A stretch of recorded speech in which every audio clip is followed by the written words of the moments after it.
Amy Fletcher picked at the strange blue food on her plate, trying not to show her disgust. The Drakari Council chamber was filled with the most powerful beings in the galaxy, and every one of them was watching her eat. She had been living among aliens for 3 years now, serving as one of Earth's few diplomatic representatives, but she still struggled with their customs. The tall, reptilian Drakari leader, High Counselor Reth, clicked his forked tongue in disapproval. "The human consumes food like a savage animal," he announced to the gathered aliens. "Look how she stuffs her face without grace or dignity." Amy felt her cheeks burn with shame. She had gained weight during her time in space, partly from the stress and partly from the strange alien foods that her human body couldn't process properly. The aliens never let her forget it. They called her the fat human and made jokes about Earth people being greedy and primitive. "Your Honor," Amy said, carefully, trying to keep her voice steady, "humans have different eating customs than your people. We don't consider enjoying food to be shameful." The entire council chamber erupted in harsh laughter. The sound was like glass breaking mixed with snake hisses. Reth's yellow eyes gleamed with cruel amusement. "Different customs?" he sneered. "You mean barbaric customs. Your species has no self-control, no dignity. You eat until you become fat and lazy, then you make excuses for your weakness." Amy's hands shook as she set down her eating utensil. 3 years of this treatment had worn her down, but she couldn't stop herself from speaking up. "Humans value sharing meals together. We see food as something that brings people together, not just fuel for our bodies. There's nothing barbaric about enjoying life." The silence that followed was worse than the laughter. Reth's scaled face darkened with anger, and the other council members leaned forward in their seats like predators sensing weakness. "Enjoying life," Reth repeated slowly. "How typical. Your species always chooses pleasure over discipline." He stood up, his massive form casting a shadow over Amy's small chair. "Since you defend your people's primitive ways so passionately, perhaps you should return to them." Amy's heart sank. She had worked so hard to get this position, to prove that humans deserved respect in the galactic community. "Please, Your Honor. I didn't mean any disrespect." "Too late for apologies, fat human." Reth turned to address the council. "I propose we send this creature back to Earth, but not to comfort. Let her serve one of her own kind, someone as lowly and worthless as she is." The alien council murmured their agreement. Amy knew that arguing would only make things worse, but she couldn't understand why they were being so cruel. All she had done was try to explain human culture. "We have reports of a human male who repairs machines in one of Earth's industrial districts," Reth continued. "A poor, dirty mechanic who barely earns enough to survive. The perfect master for our fat diplomat." More laughter filled the chamber. Amy realized this was meant to humiliate both her and whoever this mechanic was. The aliens saw it as the perfect punishment, forcing 2 inferior humans to suffer together in poverty. 3 days later, Amy found herself standing outside a small repair shop in New Detroit. Her alien escort, a junior Drakari officer named Voss, looked around the grimy industrial district with obvious disgust. "This place smells like chemicals and desperation," Voss muttered. "Perfect for humans." The shop looked exactly like what the aliens had described. The building was old and weathered, with rust stains on the metal walls. Through the open bay doors, Amy could see various machines in different states of repair. Tools hung from hooks on the walls, and everything was covered in a thin layer of grease and dust. A man emerged from behind a partially dismantled hoverbike, wiping his hands on a dirty rag. He was average height with brown hair and kind eyes, wearing coveralls that had seen better days. He looked to be in his 40s, with the sort of face that you might see anywhere and not think twice about. "You must be Tom Bradley," Voss said, in his hissing accent. "I am here to deliver your new servant." Tom looked at Amy with genuine surprise, not the cruel amusement she had expected. "Servant? I think there's been some mistake. I didn't request any help." "There is no mistake," Voss replied coldly. "The Galactic Council has assigned this human female to serve you as punishment for her crimes. She will work for you without payment and live wherever you allow her to live." Amy waited for Tom to laugh or make some cruel comment about her weight, the way the aliens always did. Instead, he just looked confused and a little concerned. "What kind of crimes?" Tom asked. "She defended the barbaric eating habits of your species," Voss explained. "She claimed that humans have culture worth respecting." The alien made the word culture sound like something disgusting. Tom glanced at Amy again, and she saw something unexpected in his expression. Sympathy. "I see. Well, if that's what the council wants, I guess she can stay here." Voss handed Tom a data pad with official documents. "She is your responsibility now. Do not let her become more of a disgrace to your species than she already is." With that, the alien officer left, clearly eager to get away from the dirty human neighborhood. Amy and Tom stood in awkward silence for a moment. She expected him to start giving her orders or complaining about having an unwanted guest forced on him. Instead, he just studied her face with those kind eyes. "You look tired," he said finally, "and probably hungry. When's the last time you had real human food?" The simple kindness in his voice nearly brought tears to Amy's eyes. After 3 years of alien cruelty, she had almost forgotten that humans could be gentle with each other. It's been a long time," she admitted. Tom nodded and gestured toward a door at the back of the shop. "There's a small apartment upstairs. Nothing fancy, but it's clean and warm. Why don't you get settled in and I'll make us some dinner? We can figure out the rest later." As Amy followed him toward the stairs, she noticed something odd. Despite the shop's humble appearance, some of the tools on the workbenches looked incredibly sophisticated. She wasn't an expert on machinery, but she had seen enough alien technology to recognize advanced engineering when she saw it. Tom Bradley might be just a simple mechanic, but something about him didn't quite add up. Later that night, as Amy ate her first decent meal in months, and listened to Tom talk about his work in gentle, unassuming terms, she found herself wondering what the Galactic Council had really gotten themselves into by sending her here. The aliens thought they were punishing 2 worthless humans, but Amy was beginning to suspect they might have made a serious mistake. Amy woke up to the smell of real coffee and actual bacon. For a moment, she thought she was dreaming. After 3 years of alien food that tasted like cardboard mixed with metal, the familiar scents made her want to cry with relief. She dressed quickly and went downstairs to find Tom already working at his main repair station. He had a small cooking area set up in one corner of the shop, which seemed strange but practical. A simple breakfast waited on a clean plate beside his workspace. "Good morning," Tom said without looking up from the engine he was examining. "Hope you slept well. The apartment hasn't been used in a while, so let me know if anything needs fixing." Amy sat down and took her first bite of human food in months. It was simple scrambled eggs and toast, but it tasted like the most amazing meal she had ever eaten. "This is wonderful. Thank you." Tom glanced over and smiled. "My pleasure. I figured you probably missed home cooking." As the days passed, Amy waited for Tom to start treating her like a servant or making demands. Instead, he simply included her in his daily routine. He showed her how to organize parts, clean tools, and even taught her some basic repair techniques.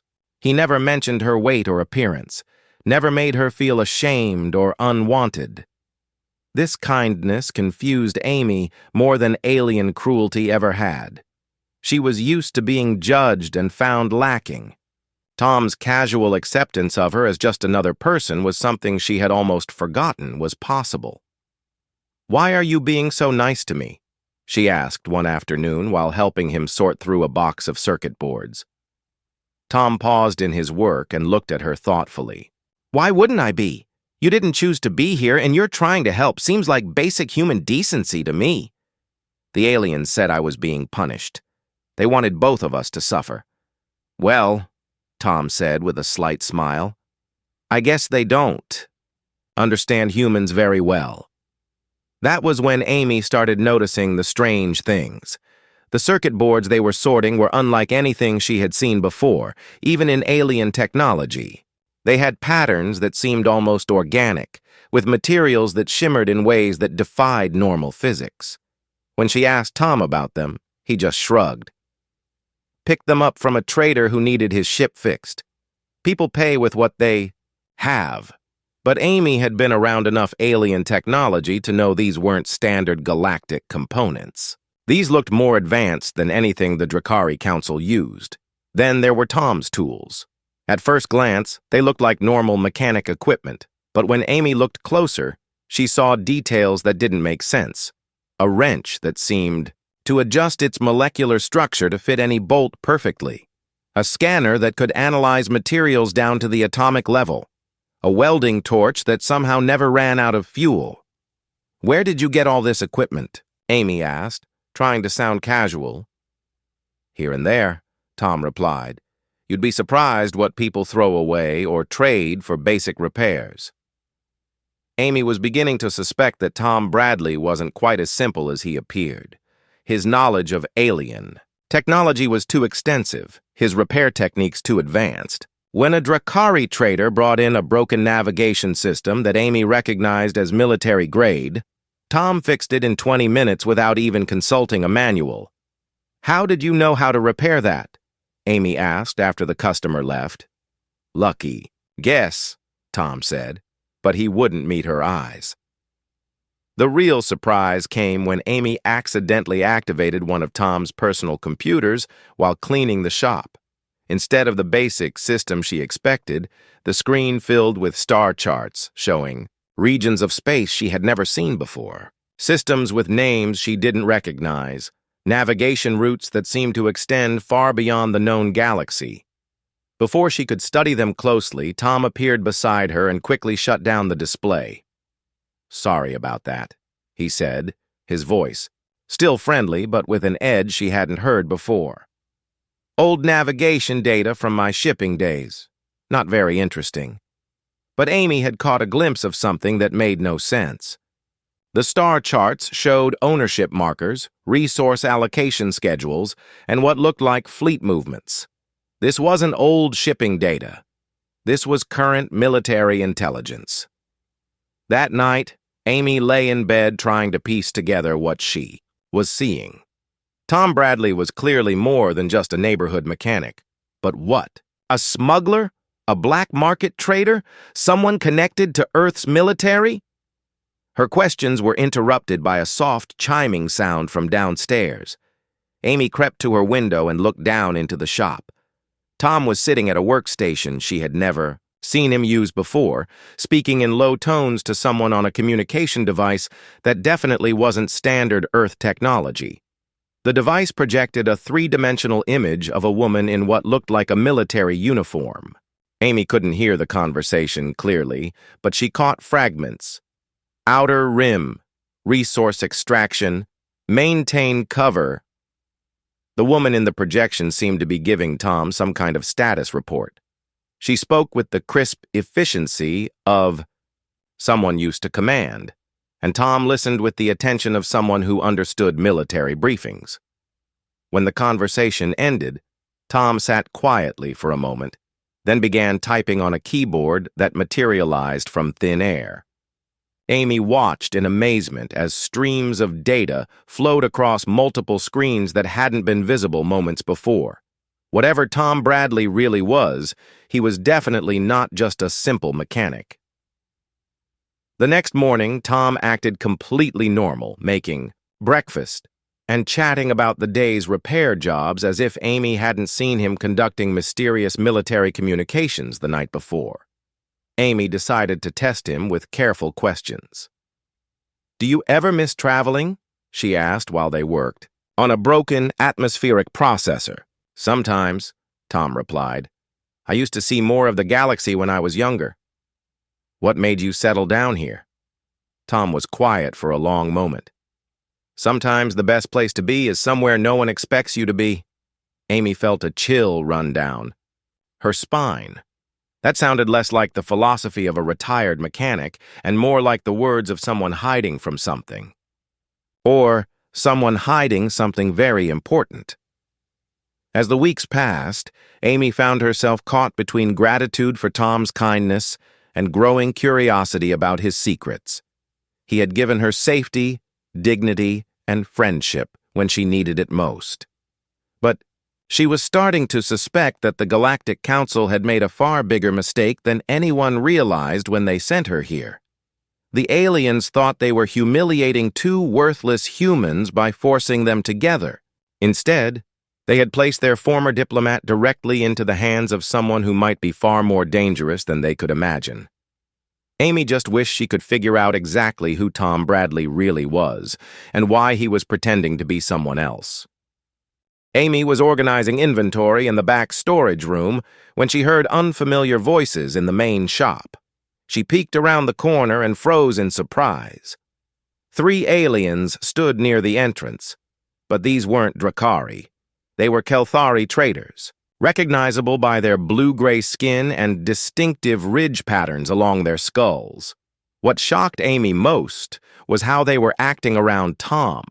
Instead of the casual disrespect most aliens showed humans, these Kelthari stood with their heads, slightly bowed in what Amy recognized as a gesture of deep respect. "Fleet Commander," the lead Kelthari said in accented but clear English. "We apologize for coming here without advance notice, but the situation has become urgent." Amy nearly gasped out loud. Fleet Commander. Tom was still wearing his oil-stained coveralls and holding a simple wrench, but the aliens were treating him like he was their superior officer. "It's fine, Captain Thex," Tom replied calmly. "What's the situation in the Outer Territories?" Outer Territories? Amy's mind raced. She had never heard of any human territories beyond the solar system. According to everything she knew, Earth barely had a handful of colonies on nearby planets. "The Drakari are expanding their mining operations into Sector 7, the Kelthari captain explained. "They're getting closer to our hidden bases. If they discover what we've built out there—" "They won't," Tom said with quiet confidence. "Our concealment technology is still decades ahead of anything they have, but we should move the civilian populations to the backup locations just in case." Amy's legs felt weak. Hidden bases? Civilian populations? What was Tom talking about? "Yes, sir," Captain Thex replied. "Also, the mineral extraction from the Kepler moons is ahead of schedule. The new refining process you designed is working even better than projected." Tom nodded. "Good. Make sure the profits are distributed to all the participating families. No one gets left behind in this operation." "Understood, Commander. One more thing." The Kelthari's voice dropped to a whisper. "The Council of Free Worlds wants to know when you plan to reveal humanity's true capabilities. They're tired of pretending to be weak while the Drakari grow more aggressive." Amy had to grab the doorframe to keep from falling over. "Council of Free Worlds. Reveal humanity's true capabilities. What was happening here?" "Not yet," Tom said firmly. "The Drakari still see us as primitive and harmless. That's our greatest advantage. Let them keep underestimating us while we continue to expand and strengthen our positions." The Kelthari exchanged glances among themselves. "With respect, Commander, some of our people question the wisdom of hiding our strength. The Drakari have been particularly cruel to human representatives lately. There are reports of psychological torture, public humiliation." Amy saw Tom's expression darken. "I'm aware of the situation with our diplomatic personnel. That's being addressed. Sir, if I may ask, how much longer can we maintain this deception? Our manufacturing capabilities now exceed most galactic powers. Our exploration fleets have mapped systems the Drakari don't even know exist. Our technology—" Our technology stays hidden until I decide it's time to use it, Tom interrupted. The moment the galaxy realizes what humans have accomplished, everything changes. Wars will start, alliances will shift, and millions of beings will die in the chaos. We reveal ourselves when we're ready to protect everyone who depends on us, not before. Amy felt the world spinning around her. For the past month, she had been living with someone she thought was a simple mechanic, but Tom Bradley was apparently commanding some kind of secret human empire that spanned multiple star systems. The Kelthari finished their business and left with more respectful bowing. Tom stood quietly for a moment, then walked directly to Amy's hiding spot. "You can come out now," he said gently. "I know you heard everything." Amy stepped into the main shop on shaking legs. "Tom, who are you, really?" Tom sighed and sat, down on a work stool. For the first time since Amy had met him, he looked tired and older than his apparent age. "My name really is Tom Bradley," he said. "But you're right that I'm not just a mechanic. I'm Admiral Thomas Bradley, commander of the Human Deep Space Fleet and coordinator of the Outer Rim Colonial Initiative." Amy stared at him in amazement. "Human Deep Space Fleet? We don't have a deep space fleet. Earth barely has enough ships to patrol the solar system." "That's what we want everyone to think," Tom explained. 50 years ago, when humanity first made contact with alien civilizations, our leaders realized something important. The galaxy is full of species that see newcomers as either threats to be destroyed or resources to be exploited. Being seen as weak and primitive was actually our best protection. Tom activated one of his hidden computer systems, and the air filled with holographic displays showing star maps, ship designs, and colony statistics that made Amy's head spin. While the galactic community was ignoring us or laughing at us, we were quietly building the most advanced civilization in known space. We developed new technologies by combining human engineering with alien science. We established colonies in regions other species considered worthless or impossible to reach. We built trading relationships with outcasts and refugees who had nowhere else to turn. The displays showed hundreds of human settlements scattered across distant star systems, massive mining operations on resource-rich moons, and fleets of ships, using technology that looked decades ahead of anything Amy had seen in alien space. "The Kelthari were one of our first allies," Tom continued. "When the Drakari drove them from their homeworld, we gave them sanctuary and helped them rebuild. In return, they've helped us establish our presence in their region of space." Amy sank into a nearby chair, overwhelmed by the implications. "So when the Drakari Council sent me here as punishment, they accidentally delivered one of their diplomatic personnel directly into the hands of the person they most definitely don't want her talking to." Tom finished with a slight smile. "The galaxy's greatest intelligence coup, disguised as petty revenge. But why tell me this? Isn't it dangerous?" Tom's expression grew serious. "Because the Drakari's treatment of you and other human representatives has convinced me that it might be time to stop hiding. They've gotten too comfortable with their cruelty, too confident in their superiority. Maybe it's time they learned exactly who they've been pushing around." Amy felt a mix of excitement and terror. "What does that mean?" "It means, Amy Fletcher, that your punishment might be about to become the Drakari Empire's worst nightmare." Tom deactivated the holographic displays and looked at her with those same kind eyes that had first welcomed her to his shop. "The question is, are you ready to help me show the galaxy what humans are really capable of?" Amy thought about the years of humiliation and cruelty she had endured at alien hands, the way they had mocked her people as primitive and worthless. Then she thought about the hidden empire Tom had revealed, the proof that humans were not only equal to their alien neighbors but potentially superior to them. "Yes," she said firmly, "I'm ready." Tom smiled, and for the first time, Amy saw not the humble mechanic, but the fleet commander he really was. Good, because things are about to get very interesting. Amy was learning to operate one of Tom's advanced communication systems when every alarm in the shop started blaring at once. Red warning lights flashed across multiple screens as automated voices announced incoming threats in several different languages. "What's happening?" Amy asked, trying to stay calm as Tom rushed between different control stations. "The Drakari Council just launched a full military strike force toward Earth," Tom replied, his fingers flying across holographic interfaces. "Looks like they got tired of waiting for us to suffer properly." Amy felt ice-cold fear flood her veins. "They're coming here? To attack Earth?" Tom nodded grimly while pulling up tactical displays. 27 heavy battlecruisers, 45 support vessels, and what looks like a full planetary assault force. They're not coming to arrest us, Amy. They're coming to make an example. The main screen showed the approaching Drakari fleet. Their ships arranged in the intimidating formation Amy remembered from her diplomatic days. She had seen this same formation used to crush 3 different rebellions during her time with the Council.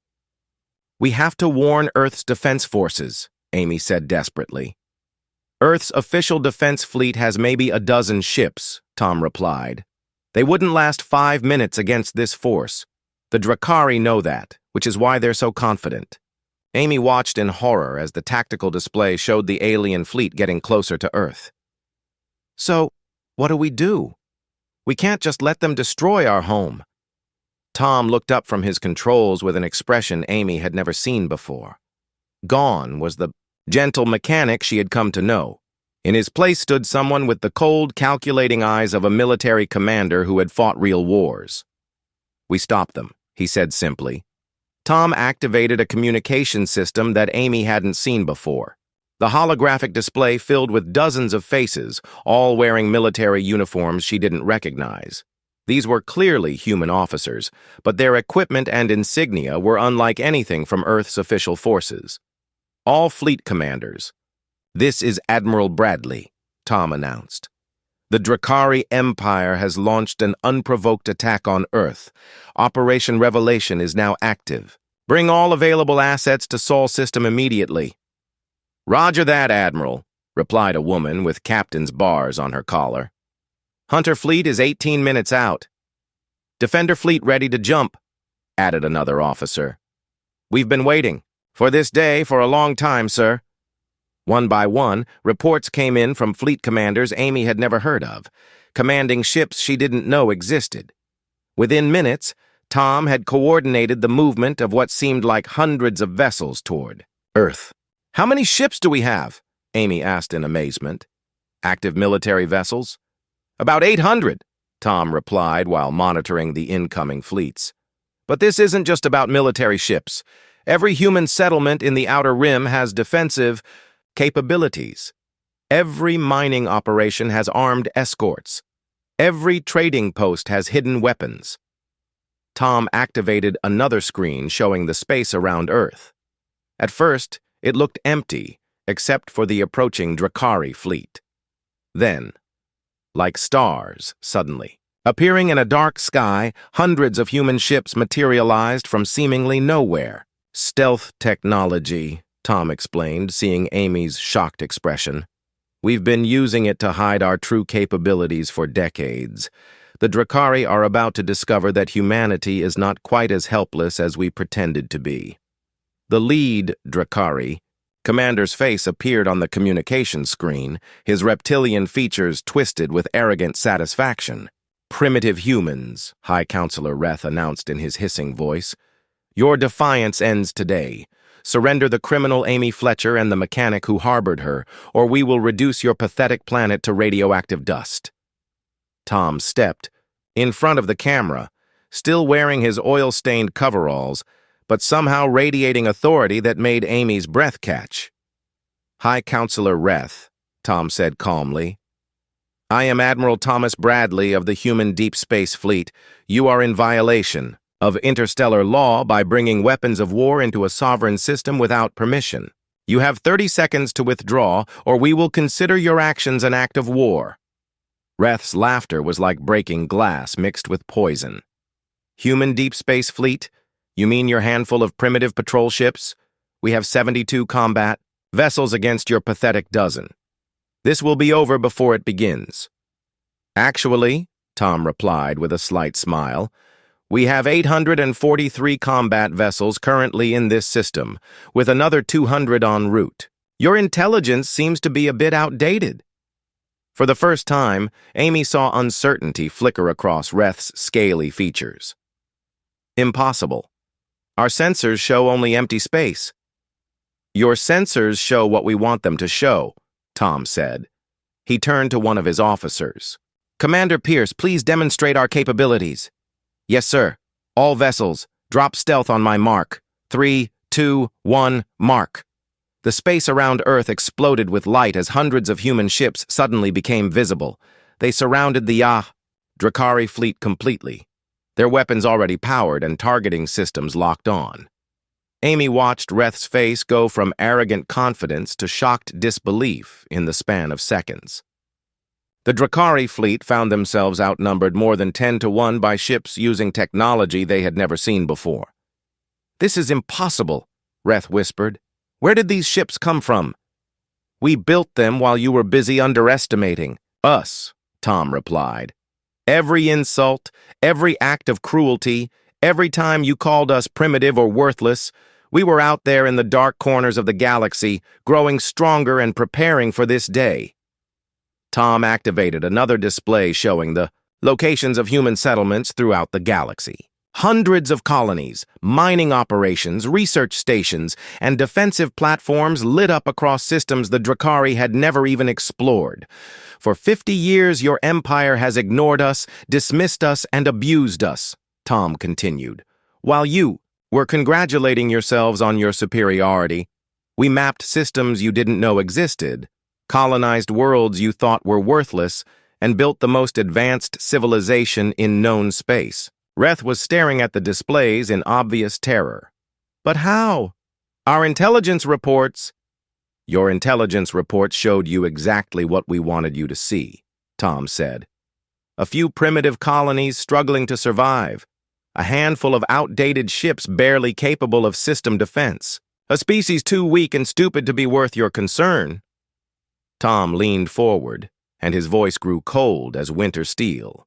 You were half right. We are definitely not worth your concern anymore. We're worth your fear. The Drakari commander tried to recover some of his authority. Even if you have more ships than expected, you're still just humans. Your technology cannot match the might of the Drakari Empire. In response, Tom nodded to one of his officers.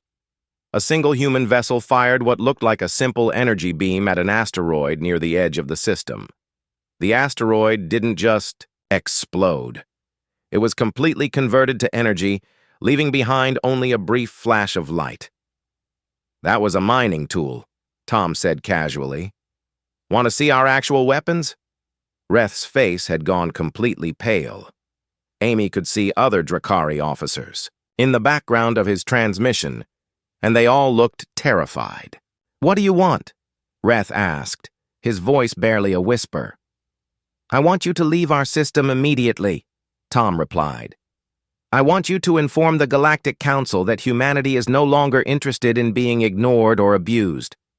And I want you to remember that the next time you think about hurting human beings, we will be watching, Tom gestured to his tactical officer.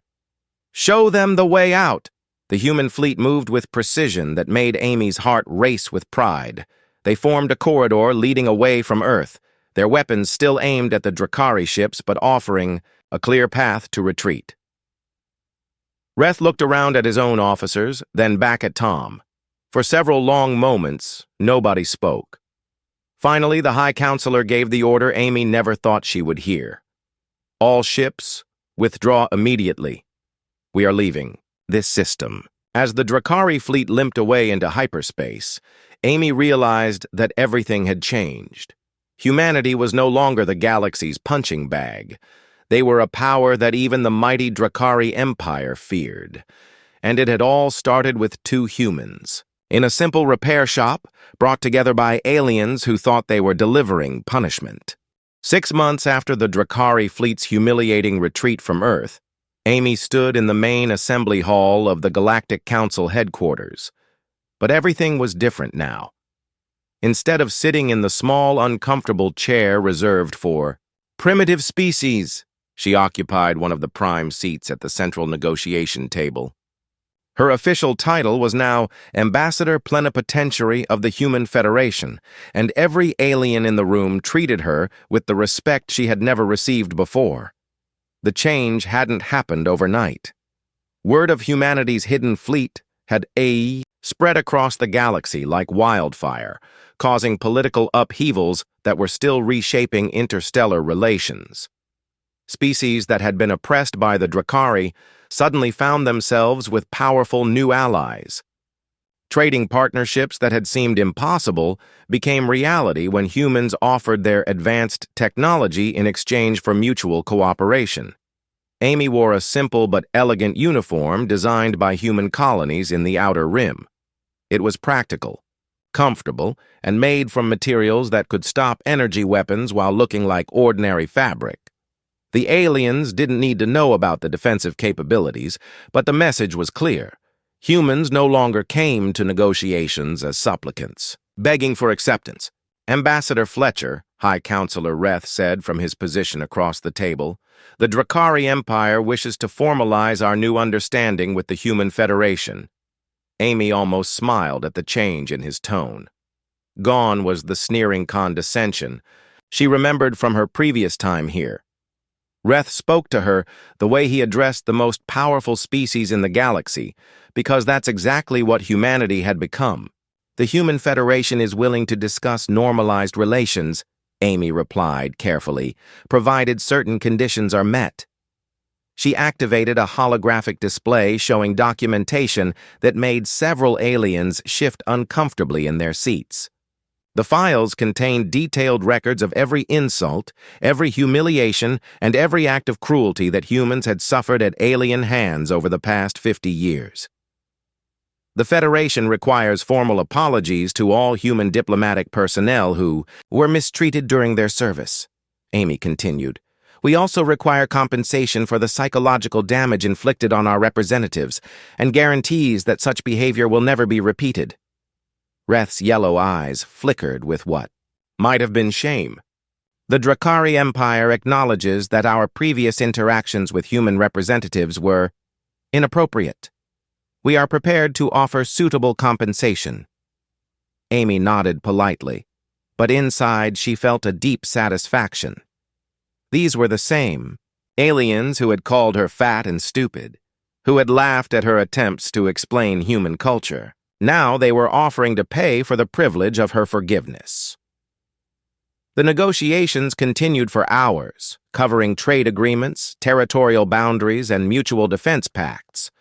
Amy found herself amazed at how much easier diplomacy became, when the other side couldn't dismiss you as primitive and worthless. During a break in the discussions, she used her secure communicator to contact Tom back on Earth. His face appeared on her private display, still wearing those familiar coveralls, though Amy now knew he was coordinating the activities of an interstellar empire from his repair shop. "How are the talks going?" Tom asked with genuine interest. "Better than I ever imagined," Amy replied. "The Drakari are actually apologizing. The Kelthari want to establish permanent trade relations. Even the hegemony species are treating humans as equals." Tom smiled, that gentle smile she had come to love. "I'm proud of you, Amy. You're doing exactly what humanity needs right now." "I couldn't have done any of this without you," Amy said. "If the aliens hadn't sent me to your shop, they'd have continued underestimating us until someone else forced the revelation," Tom finished. "But I'm glad it happened this way. You deserve to see the galaxy change its mind about our people." After the communication ended, Amy returned to the negotiation table with renewed confidence. The afternoon session focused on establishing new protocols for interspecies relations, and Amy found herself in the unusual position of helping to write the rules instead of just following them. The most significant moment came when the Council voted to establish the Human Accords, a set of principles that would govern how advanced species interacted with developing civilizations. The Accord specifically prohibited the kind of psychological abuse and cultural mockery that Amy had endured, making such behavior a violation of galactic law. "The Human Federation has taught us all an important lesson," announced Counselor Vex of the Alterian Republic. "We must never again assume that apparent weakness indicates actual inferiority. The humans appeared primitive while building the most advanced civilization we have ever encountered." Amy stood to address the full assembly, something that would have been unthinkable just months earlier. "The Human Federation doesn't seek dominance over other species," she said clearly. "We want partnership, mutual respect, and the freedom to develop our own culture without mockery or interference." The vote was unanimous. Every species in the Galactic Council agreed to the new accords, though Amy suspected some were motivated more by fear than genuine conviction. 3 weeks later, Amy returned to Earth for the first time since her exile. The small repair shop in New Detroit looked exactly the same from the outside, but now Amy knew it was one of the most important command centers in the galaxy. Tom was working on a hoverbike when she walked in, just as he had been on the day they first met. But this time, Amy wasn't a disgraced exile being dumped on an unwilling host. She was a successful diplomat coming home to thank the person who had made her transformation possible. "Welcome back, Ambassador," Tom said with a grin, wiping grease from his hands. "How does it feel to be the most feared human diplomat in galactic history?" "Pretty good, actually," Amy replied. "Though I think you're still scarier than I am. Half the council thinks you're going to conquer the galaxy." Tom laughed and shook his head. "Conquering is too much work. I'd rather fix engines and let other people handle the politics."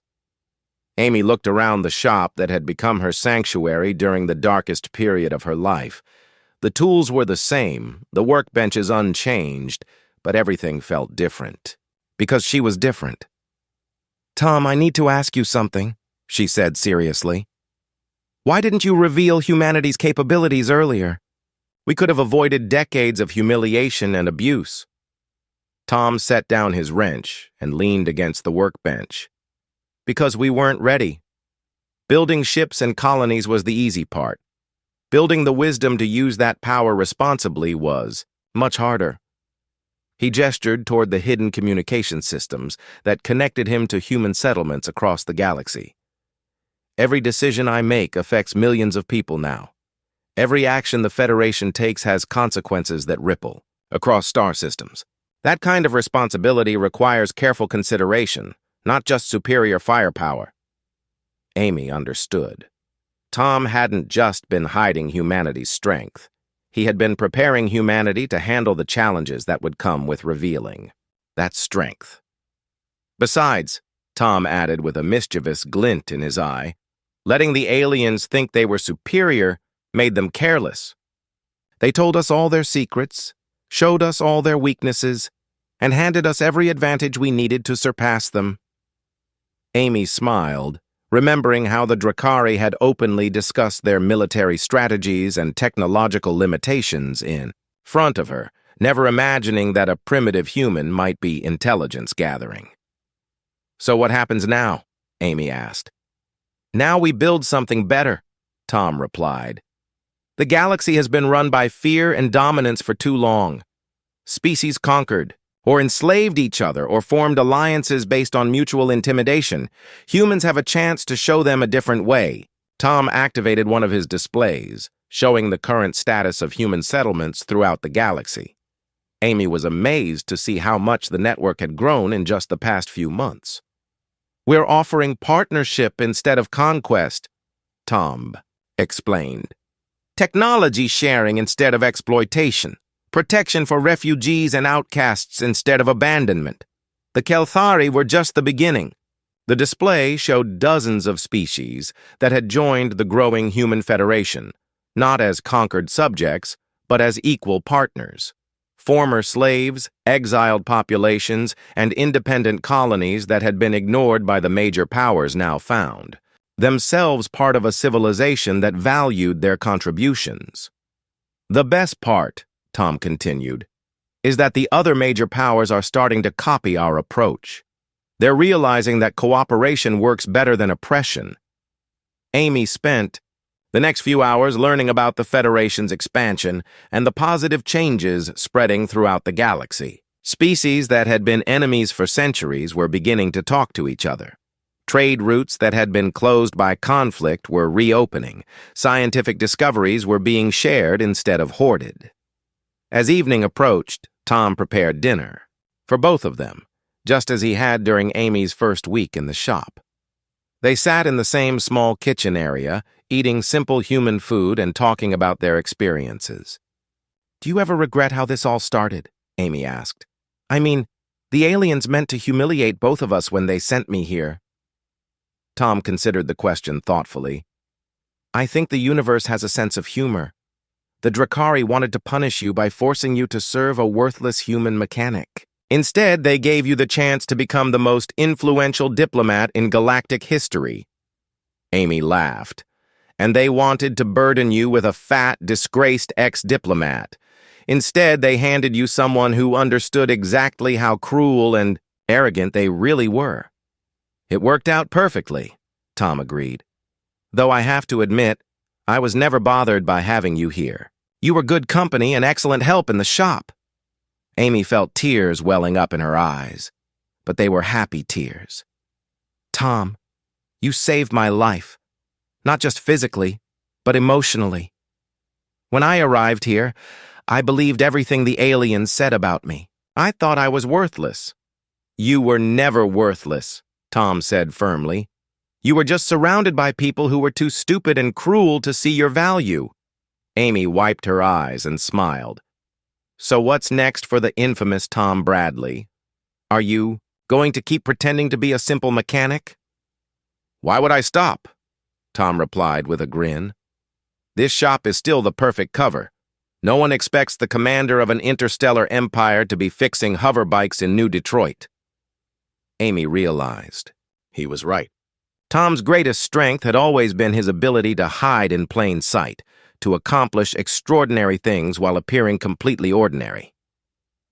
"Besides," Tom added, "I really do enjoy the repair work.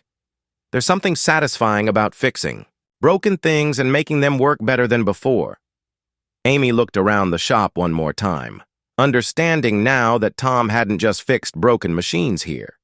He had also fixed a broken diplomatic relationship between humanity and the galaxy, and had helped fix her own broken sense of self-worth. The aliens who had sent Amy to this repair shop as punishment had no idea they were creating the foundation for a new galactic order, one where strength was used to protect rather than oppress, and where apparent weakness concealed the kind of power that could reshape the stars themselves. As Amy prepared to return to her diplomatic duties, she knew she would always remember the lesson she had learned in Tom Bradley's repair shop. Never underestimate the quiet ones, because they might just be the ones changing the universe.